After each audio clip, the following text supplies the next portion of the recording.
ويقال мындай сөз айтылат экен. Манакала шубхат арбаина яуман азлама qalb. Ким 40 күн күмөндүү тамак жей турган болсо, жүрөгүн кара түнгө салат дейт. Караңгылыкка салат.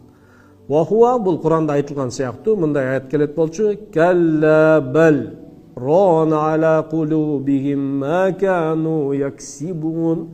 Алар кылган кесибинен жүрөктөрүнө дат түштү дейт. Кесиби эмне? Шек күмөндү сатып алды, шек күмөндү салып койду, шек күмөндү жутуп алды. Жутуп алышы менен эмне болду? Жүрөктөрүнө дат басты дейт. Рона деген ушул Куранда аяттын мааниси. Ман акала баягы эле Сахли Тустари мындай дейт экен. Мунун сөздөрү өтө катуу таквачылык кылган аалымдардын бири. Man akala al-harama asad jawarikhu sham abadit. Kim арам нерсени жесе, Кудай Таалага кааласа, каалабаса дагы эмне кылат? Анын дене мүчөсү күнөө кылат дейт.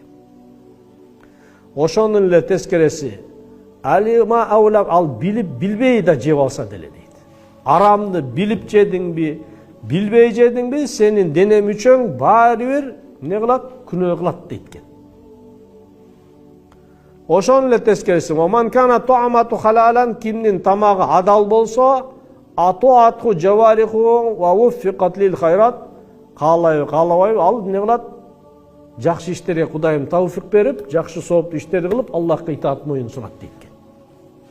Караңыз.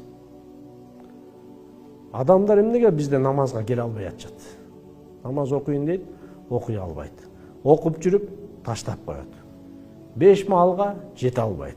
Орозосун да канса кармай албайт. Ажыга барайын дейт. Неге? Анткени тамак не болот?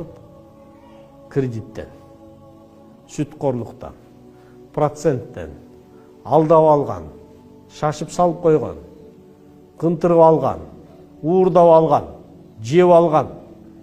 Анан каяка анан кийин итаат кылат, кантип баш ийет моюн сунат. Иштин баары каякта жатат? Жеген тамакта. Арамды билип жедүү, билбей жедүү салышы менен каалабай бул күнөө кылат дейт. Бирок адал жеп жүргөн адам не кылат? Аллахка итаат кылат, жакшылыкка Кудайым жол ачат.